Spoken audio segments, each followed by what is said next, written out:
Hi, everybody. Welcome to Discover College Soccer. Today, I'm lucky enough to be joined by Coach Colin Morrow from Canisius up in Buffalo. Welcome, Coach. Thank you for having me, Matt. Yeah, thanks for being here. Really appreciate the time. Let's kick off things by talking recruiting. It's the end of March here where we're talking and showcase season at its finest. So, have you guys wrapped up your 23 class? Are you looking mostly at 24s? What's your kind of calendar kind of usually look like? Yeah, so right now we're pretty much just wrapping up the 23s. It was a bit of a bigger class this year, and we had 10 incomers. So now a lot of our focus is on 24s, which is a bit of a smaller class. So we can take our time a little bit and make sure we're finding the right fit. So yeah, our main focus right now is our 2024s, as we're kind of coming into that spring, summer season. Okay. Now, are there events that are kind of the must-hit list that you go to every year? Where the places you like to go to see players? Yeah, I mean, obviously the hotbeds are the ECNL events, and you do see a lot of good quality there. But we have tend to look at different events. Our head coach Ryan was actually in England in December. I know we're looking at a couple of different events, kind of coming up in the spring and summer. One or two GA events, but the ECNL events are always tend to be good. There's one up in New Jersey in May, which we're going to be hitting up, and yeah, like I said, there's we like to try and dip into different leagues and different events just to make sure we're not missing anything. Now, when you go to an event, is it generally to see players that have already reached out to you that you're already familiar with, or are you going more exploratory? Or if you're at an event, kind of what's the ratio? What's that look It, like? it it really depends. Obviously, as I said, we did have 10 incomers this year, so a lot of emphasis was on us trying to go to these events and see if we could, find a player that we may have missed in previous years. But, with us having a small class, we do tend to go and see the players that hit us up first and make sure, obviously, because there is an interest there, we want to make sure, is there a good fit? Obviously, we have we have different position needs and whatnot. So it just pretty much depends. But what I would say, if there is an interest from a player, we'll definitely go and check them out. And then from there, it just depends. We'll tend to go and see different games that we feel that could possess players that may have been interested Canisius as well. Okay. What about camps? Do you guys do your own? Does your staff work other people's camps? How do they fit into the process? Yeah, so listen, camps for us are very important. I just feel you get to see the player up close, not just with soccer ability, but as a person, you get to see campus. So I'd say the camps for us are very, very important just because, we get to see the player in so many different aspects, and, it helps us, gauge and helps us, get a better look at a player compared to when you turn up at a field and watching a player play for 90 minutes or whatnot. I'd say camps are so important, and also they get to see a little bit of Buffalo. They get to see the school as itself, and for them as a player's perspective, they get to see, is this a good fit for me? For us as a coaching staff, it's good for us to see a player share our opinions. Sometimes at these events, you have one coach at a sideline, and it's my opinion, passed on to our head coach or whatnot. So I would say the camps are just they're just unique and different, just because we get a better feel for the player and the player gets a better feel for the school. Sure. Well, one question I get is usually pertaining to more of the Division Ones is about official visits. Do you guys provide, what's your budget like for official visits? Do you have many kids per season, per recruiting class that come on official visits? Yeah, we do. We do offer official visits. So, this past class, we did have a couple. So we do have the budget for official visits. Yeah. Obviously, with this being my first year kind of at Canisius, I know Ryan in the past has done some from previous years, obviously with the freshmen this year when speaking with them and whatnot, about their experience and getting recruited from the previous coaching staff before me. But yeah, we do have official visits come in. We did have a couple this year where, for them, it just gives them a better feel of the city and, the social aspects. Obviously get a better understanding of, the academic piece as well. They're spending more time at the school. They're doing overnights with our team and whatnot. So And I think, if that's a possibility, it's important, because you just get such a better, understanding of the school, the coaching staff, your future teammates and whatnot. Because you do spend a great deal with your teammates. So I think that's important as well, if that's a possibility for a recruit. Yeah. Okay. Well, you mentioned that the head coach was going to be over in England. Yeah. What is your or what's the team's philosophy, I guess, recruiting wise when it comes to internationals as well as the transfer portal? Has that come into play at Yeah, all? I mean, yeah, the transfer portal, we haven't really put a lot of emphasis on it. We did have a little skim through to see if there could be a good fit, but for us, 1 year is always tough to kind of come in. Obviously, it's great if you can make something work, but our philosophy is we like to identify a recruit, and if we put our effort in and our resources into this player, we want to make sure that we want to bring the player in, and we want to try and develop that player for 4 years and whatnot. And with the transfer portal, it's a little bit different. But touching on the international piece, like you said, we feel that there's a market for us there to recruit. Obviously, with us both being English, and having a European style of coaching play and whatnot, we feel it just adds a lot of different culture to the team and whatnot. So I think that's a market that we definitely look to dip into and see if we can find the right fit. Okay. Well, let's talk a little bit more about the school Yep. itself, because I'm sure there's some people that aren't familiar with Canisius. Yeah. So I know you haven't been there that long, but Yep. in your short time there, what have you found to be some of the awesome things about the school that maybe folks wouldn't find just by going through the Yeah, website? I've lived in Buffalo for 6 years now, and obviously living in Buffalo, I knew what Canisius, where it was located, and knew about the school and whatnot. But actually being involved in the school, it's just such a tight knit school. It really is. A lot of different student athletes come and support different programs and whatnot. Obviously you've got men's soccer. We've just recently went out and watched our men's hockey lift, their conference championship recently a couple of weeks ago. We have men's basketball, women's basketball. I know student athletes on first name, which I couldn't imagine at different schools you would know that. And that's the benefit of being a little bit of a smaller to mid-sized school is it feels like a family. I know it's a little bit cliche to say, but I know people by first name, as I mentioned.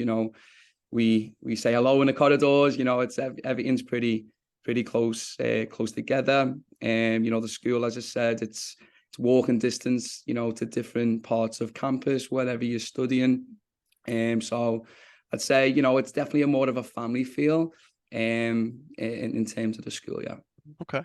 Well, there's two parts to student athlete, right? So in terms of the Mhm. student side of things, how do student athletes there, your team members, really balance the demands of both the academic side of things as well as the soccer side of things, and what kind of support systems are there to help them with that? Yeah, we actually train in the morning, and it's really good. I feel for student athletes to get up in the morning, show some discipline, getting up early and getting a good workout. And I think you start your day right, getting a workout in the morning.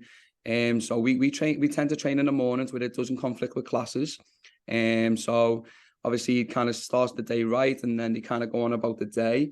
Obviously when we are in season, it's a little difficult, but the benefits of being in a smaller size school, we have relationships with their professors. They are smaller classes and whatnot. And like I said, we have good relationship right across the school with, if we need to get out early to get on a bus ride and travel to New York City for the MAC game, or if we are traveling to different parts of, the East Coast, we have a good relationship with professors, and making sure that we can get the student athletes out on time and accordingly. Yeah. Okay. Well, in terms of, you mentioned training in the morning. Mhm. What would a normal week look like during the season in terms of training, classes, meals, the Yeah. travel, all that kind of stuff? Yeah. So obviously we start August 1st, which is pre-season.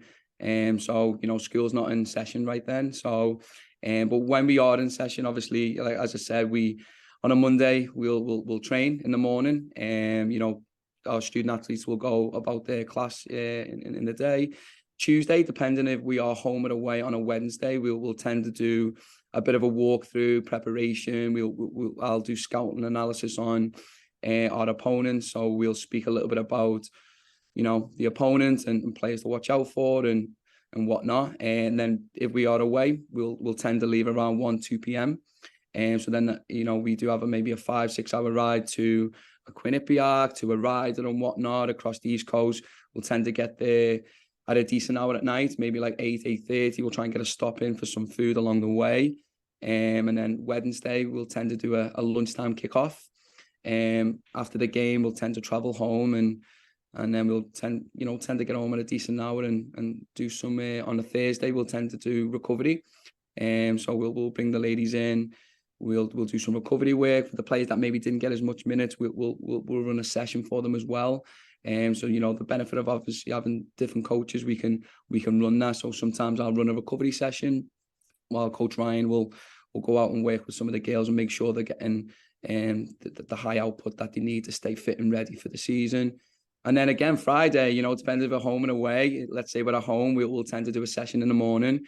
Again, not long after, we'll do like a little bit of a team preparation.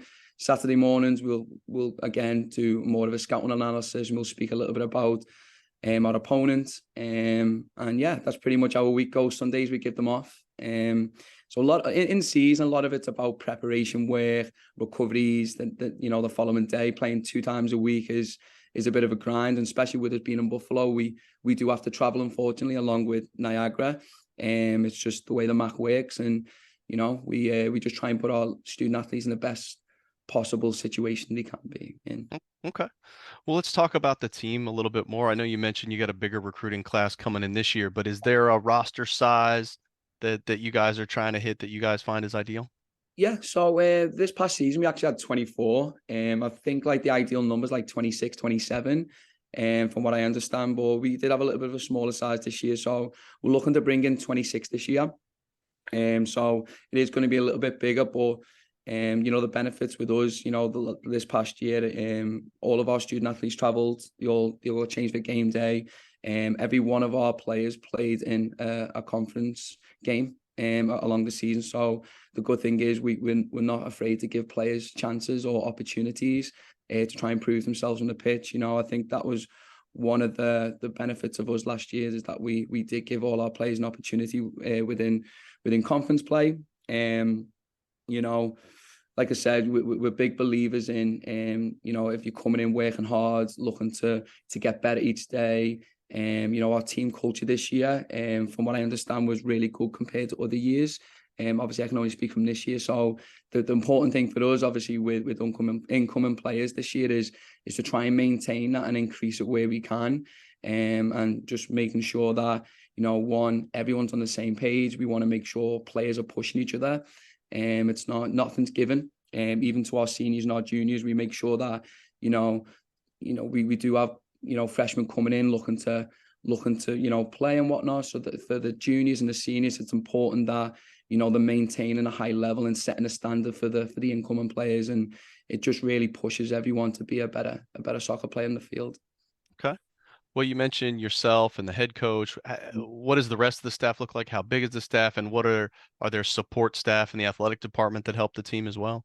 Yeah, so we obviously, Ryan's our head coach. I'm the first assistant coach, and then we have our second assistant coach, which is Kat, and we have a goalkeeping coach, Morrow, and we have a strength and condition coach who doesn't travel with us, but he works with the ladies in the weight room.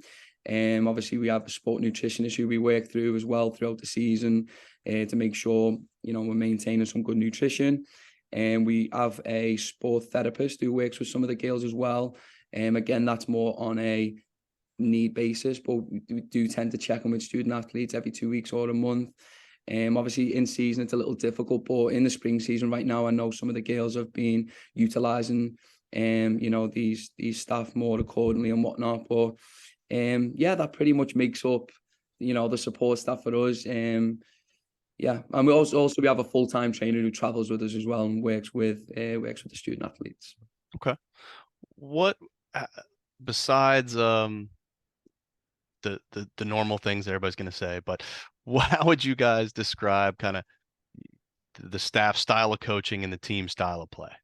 Yeah, I've tried a lot of different formations in my time. Right now I think we have a really good fit for players in a 4-3-3. It's, you know, what we recruit for. It's what we identify players for, you know.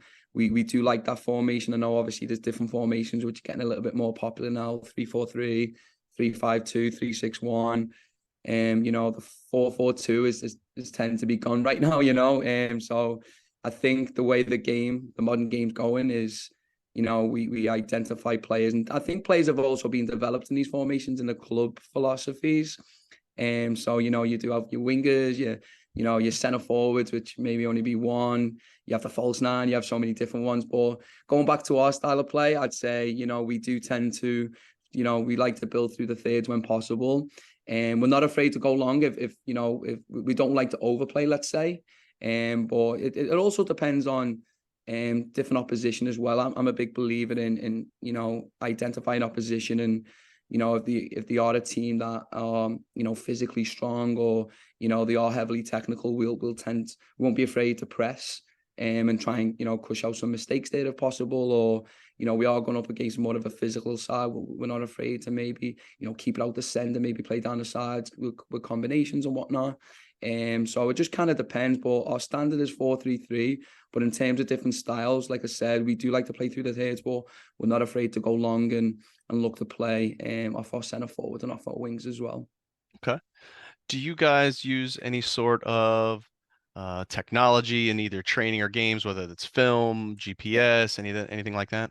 Yeah, so we film all our practices on Veo. So the good thing is we give all our student athletes a Veo account, so they can go in and have a look at practices. It's not mandatory; it's just something if they want to come in and look.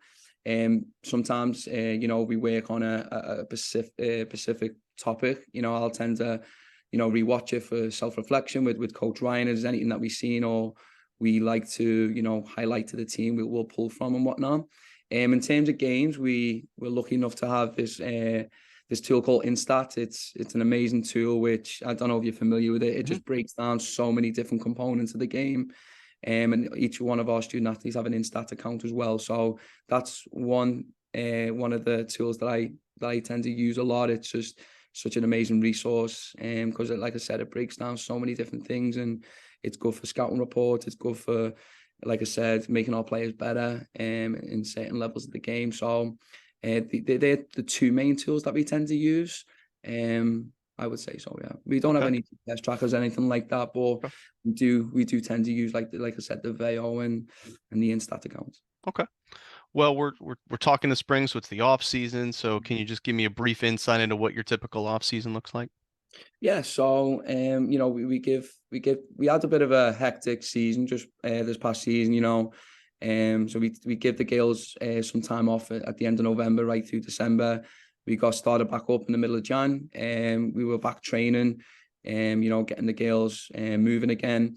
And so our schedule right now is Monday we train in the mornings, Tuesday lift, Wednesday we train, Thursday lift, Friday we train, and then some Saturdays we do lift, or you know, depending on how we feel the output's been in a week, we will sometimes give them the weekend off. Okay. Yep. Well, we've talked about a lot of different things, but I'm going to leave you with one question, and that is if there was one thing that you could communicate to either parents or players that are going through this college recruiting process, that you hope that they would know going in, and any sort of golden nugget of information, piece of advice, what would that be? Um, are you talking more in terms of like recruiting, or are you talking about someone coming into like a freshman class? During the recruiting process. The recruiting process, if you want to catch a coach's attention, I would say you need to make your emails as personal as possible.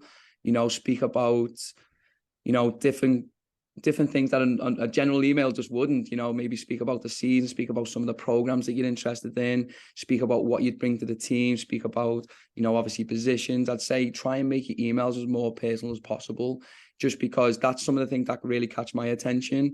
You know, you've done your research on the school, you've done your research on the team, and you've watched one of our games. You know, I would say try and make it as personal as possible. They're just some of the things that catch my eyes, and I know, you know, with Coach Ryan as well, there's some of the things that tend to catch, you know, our attention. Obviously, it's always important to share as much information about yourself. You know, obviously recruiting class, position, highlight videos, just speak as much as possible about yourself as well, I couldn't agree more. In fact, if you go to discovercollegesoccer.com, look at our resources page, you'll see our sample coach email template, and it says everything that Coach Colin just said. So definitely take a look at that. But Coach, really appreciate the time. Wish you guys the best of luck in the fall. And if you get to any of the ECNL events down here in Bradenton, give me a shout and we'll get together. All right.